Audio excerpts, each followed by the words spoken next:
करवा चौथ व्रत का महत्व। करवा चौथ विशेष तौर पर नारियों का त्यौहार है। हिंदू धर्म में नारी शक्ति को शक्ति का रूप माना जाता है। कहते हैं कि नारी को यह वरदान है कि वो जिस भी कार्य या मनोकामना के लिए तप या व्रत करेंगी तो उसका फल उसे अवश्य मिलेगा। खासकर अपने पति के लिए यदि वे कुछ भी व्रत करती हैं तो वह अवश्य सफल होगा। मान्यता। जैसा कि आप सभी जानते हैं कि माता पार्वती अपने पति शिव जी को पाने के लिए तप और व्रत करती हैं और उसमें सफल हो जाती हैं, तो दूसरी ओर सावित्री अपने मृत पति को अपने तप के बल से यमराज से भी छुड़ा कर ले आती हैं। अर्थात स्त्री में इतनी शक्ति होती है कि वो यदि चाहे तो कुछ भी हासिल कर सकती है। इसीलिए महिलाएं अपने पति की लंबी उम्र और सुख शांति के लिए करवा चौथ का व्रत रखती हैं। करवा चौथ व्रत की पूजा विधि।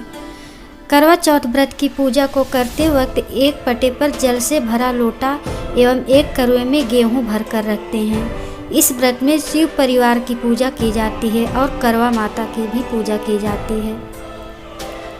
इस दिन महिलाएं सारा दिन व्रत रखती हैं, यहाँ तक कि वे जल और फल भी ग्रहण नहीं करती। दिन भर की कठोर तपस्या के बाद जब रात्र में चंद्रमा के दर्शन होते हैं तब चंद्रमा के पूजा के बाद यह व्रत पूर्ण होता है।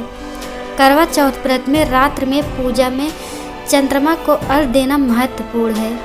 हर वो स्त्री जो व्रत रखती हैं वो चंद्रमा को अर्घ्य जरूर देती हैं, उसके बाद ही व्रत पूर्ण होता है।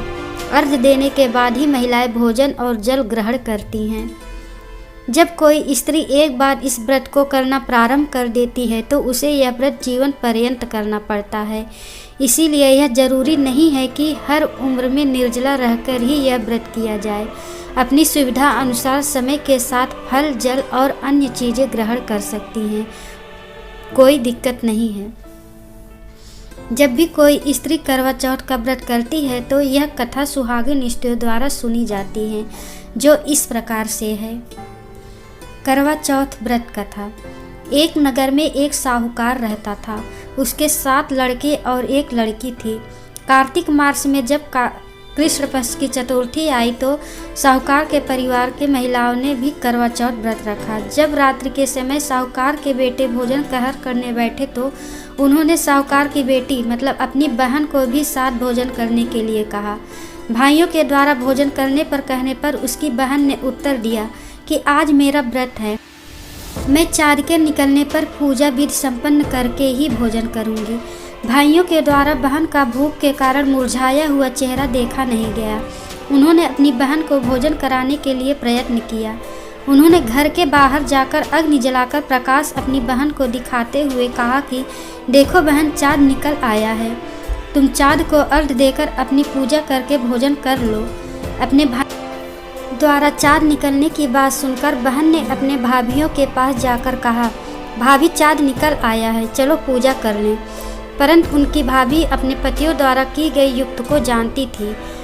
उन्होंने अपने नंद को भी इस बारे में बताया कि आप इनकी बात पर विश्वास ना करें, परंतु बहन ने भाभियों की बात पर ध्यान नहीं दिया और पूजन संपन्न करके भोजन ग्रहण कर लिया। इस प्रकार उसका व्रत टूट गया और गणेश जी उससे नाराज हो गए। इसके तुरंत बाद उसका पति बीमार हो गया और घर का सारा रुपया, पैसा और धन उसकी बीमारी में खर्च हो गया। अब जब साहूकार की बेटी को अपने द्वारा किए गए गलत व्रत का पता चला तो उसे बहुत दुख हुआ। उसने अपने गलती का पश्चाताप किया। अब उसने पुनः पूरे विधि विधान से व्रत और पूजन किया तथा गणेश जी की आराधना की। इस बार उसके व्रत तथा श्रद्धा भक्ति को देखते हुए भगवान गणेश उस पर प्रसन्न हो गए और उसके पति को जीवन दान दिया और उसके परिवार को धन तथा संपत्ति प्रदान की। इस प्रकार जो भी श्रद्धा भक्ति से इस करवा चौथ के व्रत को करता है वो सारे सांसारिक क्लेशों से मुक्त होकर प्रसन्नता पूर्वक अपना जीवन यापन करता है। नमस्कार दोस्तों, अगर मेरी वीडियो आप लोगों को थोड़ा भी हेल्पफुल लगे तो कृपया मेरी वीडियो को लाइक, शेयर तथा चैनल को सब्सक्राइब जरूर करें। Thanks for watching friends.